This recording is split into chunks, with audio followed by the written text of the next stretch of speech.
വെണ്ടയ്ക്ക ഇങ്ങനെ ഒന്ന് ചെയ്ത് നോക്കാം. നമുക്ക് വെണ്ടയ്ക്ക എങ്ങനെ ഒന്ന് കട്ട് ചെയ്യുക.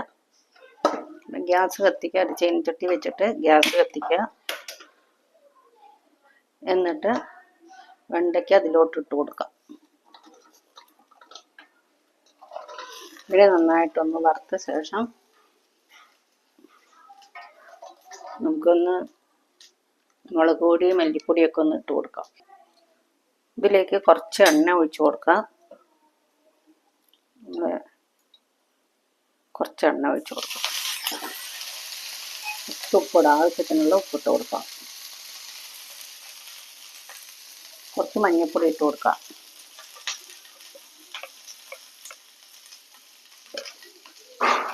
നന്നായിട്ടൊന്ന് ഇളക്കി കൊടുക്കാം. നേരത്തെ നുറുക്കി വെച്ച ഇതിൻ്റെ വെണ്ടയ്ക്കയുടെ ഈ ഒരു